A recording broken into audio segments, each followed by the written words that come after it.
Metropolitan Health Department.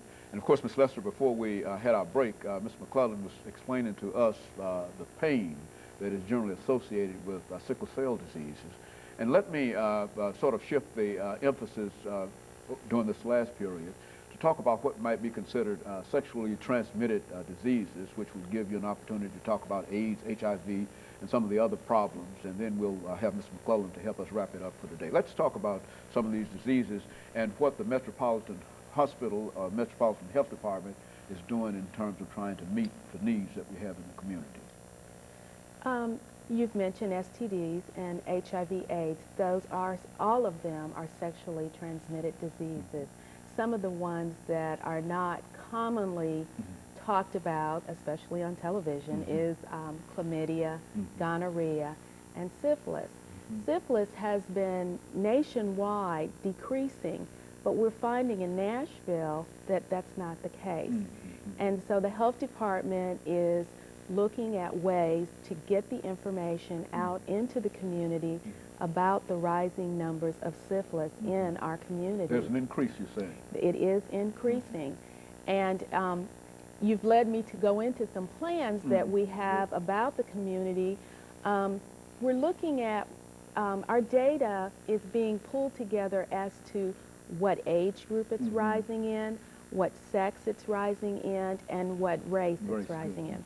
And we're finding from preliminary data, all of this is to be finalized, that our younger people are now getting syphilis.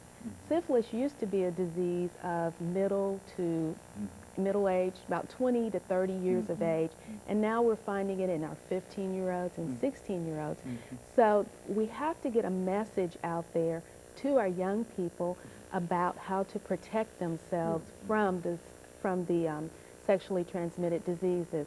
And one thing for women and for young ladies, more than 50% of them don't have any type of symptoms at all until it's to a point where they have some real damage to their system. And so we are working on a community plan to make the community more aware of where the problems are and how to deal with it. There is a rise, of course, in gonorrhea and chlamydia, but those are diseases that do have symptoms more so, especially in the men. And once the men present to the clinic or their physician to get treatment, the first thing is asked is their contacts. And so we're able to get more people in for those type of sexually transmitted diseases. HIV/AIDS is, of course, a disease that a cure has not been found. So it's very important that if our young people are not abstaining from sexual actions, then they need to know how to protect themselves. And they need to know where to go to be tested, to see if they have a disease and what the treatment is. And so that's the role of the health department, is to get that information out, especially to the young people. Now, we're saying that HIV and AIDS as diseases do have a tremendous impact upon African Americans. Is that what you're saying here? Yes, it does. And it is not widely talked about in the places that it needs to be. In our faith communities, for some reason, we don't see the need to address it with our youth groups.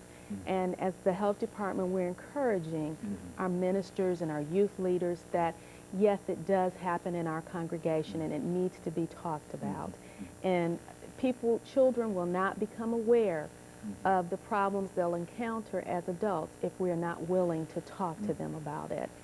So that's our role, is to get out there and to present that information to people that work with children and youth on a regular basis and try to educate them not only about the diseases, but how to talk to the young people about the diseases. Very good. You know, Ms. McClellan, over the last minute and a half that we have here, let's give you an opportunity to sort of say what the public could really do in terms of helping you to be much more effective in dealing with people who do have sickle cell diseases. I mean, how can we help you over the last minute and a half that we have here? We encourage all people of reproductive age, regardless of race or ethnic background, to be tested for the presence of sickle hemoglobin or any other unusual hemoglobin, because there's more than one kind of human hemoglobin. The reason being that it takes two parents, both being carriers, at least carriers of one of these genes, to produce an infant with what we call a significant hemoglobin disorder, like sickle cell anemia. We're out in the community almost every other weekend at one health fair or another, and this testing is free. If you were to go to your doctor, it would cost you anywhere from $175 or more to have these tests done. And so we encourage everyone to know their hemoglobin type and to know their genetic risk. And so so you are actually within the community, at various places in the community, giving these tests on site, and they're the kind of tests that can be given, and all folks have to do is to come there, and they will be able to take one of these $175 tests for free. Right. Is that what we're saying? Correct. But now it's, again, as we bring it to a close today, Ms. Lester, it's again the problem of presenting in time, that even though the test might be free, still there's a reluctance on our part to present in time in order to even take advantage of the test. Would that be a fair assessment of it? Yes. Very good. Let me thank the two of you over the last 10 or 15 seconds we have, Mr. McClellan and Ms. Lester, for coming by and giving us that very, very important issue dealing with minority health concerns. We know that these are issues that are concerned with the entire community, but they have a special impact upon African Americans. And we'll be back with you again next week for another informative edition of Comments. Thank you and good morning.